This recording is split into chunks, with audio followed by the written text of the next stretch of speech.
मदरसों के सर्वे को लेकर राजनीति तेज होती जा रही है। तमाम तरह की बयानबाजी हो रही है। हालांकि सर्वे की रफ्तार भी धीरे धीरे बढ़ रही है, लेकिन इसी के साथ बयानबाजी की रफ्तार भी बढ़ रही है। मदरसों के सर्वे को लेकर अब ऑल इंडिया इमाम एसोसिएशन के अध्यक्ष मौलाना साजिद रशीदी ने एक ऐसा बयान दिया है जिससे लोग चौंक गए हैं। उनका बयान क्या है, उन्होंने ऐसा क्यों कहा, क्या अर्थ है उनके बयान का, ये सब चलिए आपको बताते हैं। उनके बयान को समझने के लिए सीधे उनके बयान की तरफ ही आपको ले चलते हैं। क्या कहा मौलाना साजिद रशीदी ने, लीजिए खुद सुनिए। मैं आपको एक चीज़ बता देना चाहता हूँ।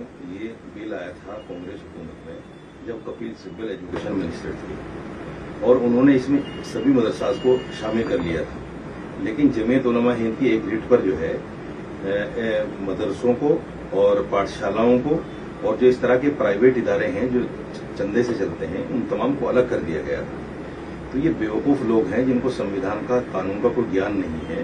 जो लोग ये कहते हैं कि साहब प्राइवेट मदरसे भी, अरे भाई जो प्राइवेट मदरसे हमारे 2.5% की ज़कात पर चलते हैं, आप कौन होते हैं उनका हिसाब लेने वाले होंगे? आप होते कौन है कि आप उनका सर्वे कराएंगे? जैसा आप चंदा का, मैं बता रहा हूँ ना, मैं ज़कात देता हूँ 2.5%, मेरी ज़कात से चलता है मदरसा। जितने भी मदरसाज हैं जिनमें कुरान की, हदीस की तालीम होती है, वो सिर्फ 2.5% की ज़कात पर चलते हैं। उनका कोई कहीं से कोई किसी तरह का वो नहीं है। हाँ, आपके जो मदरसाज हैं जो लीगल एड लेते हैं सरकार से, आप कराइए उनका सर्वे, उनका आधुनिकरण कीजिए, उनमें दुनियावी शिक्षा दीजिए, उनमें जो चाहे आप कीजिए, ये आपका अधिकार है। लेकिन आप कहें कि साहब हम जो है प्राइवेट मदरसों का भी करेंगे, तो मैं मुसलमानों से एक अपील करना चाहता हूं कि इस तरह का नोटिस जो भी लेकर आए उसको 2009 का वो कानून दिखाइए और चप्पल जूतों से उनका स्वागत कीजिए। लेकिन जो गैर उसका सर्वे होना चाहिए कि नहीं होना चाहिए?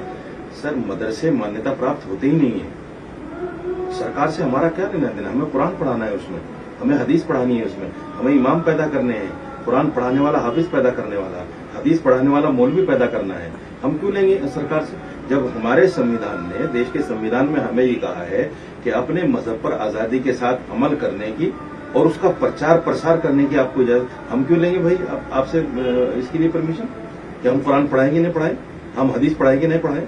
हम पागल हो गए? हमें संविधान का ज्ञान नहीं है क्या?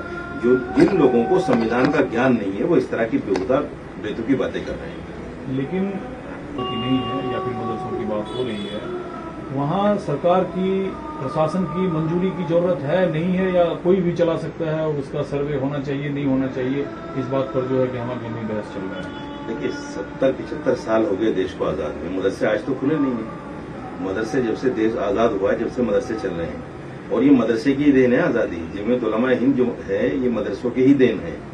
मदरसों में पढ़े लिखे लोग थे जिन्होंने गांधी जी के साथ मिलकर जंग आजादी की लड़ाई लड़ी है। मदरसों का बैकग्राउंड बहुत बहुत पुराना है। आप आज कहने लगे, जब आपकी सरकार आई, जब आपने हिंदुस्तान के अंदर सरकार बनाने के बाद कोई एक ऐसा अच्छा काम नहीं किया जिसको लेकर आप पब्लिक में जा सकें, तो आप मदरसों में पहुंच गए। इससे बुरा और घिनौना काम क्या हो सकता है कि साहब मैं नमाज पढ़ रहा हूं घर के अंदर और मेरी अरेस्टिंग हो जाए, मुझ पर FIR हो जाए। इस देश के अंदर संविधान को बिल्कुल खत्म कर दिया है इन लोगों ने, बाला-ए-ताक रख दिया है। संविधान को नहीं मान रही है सरकार।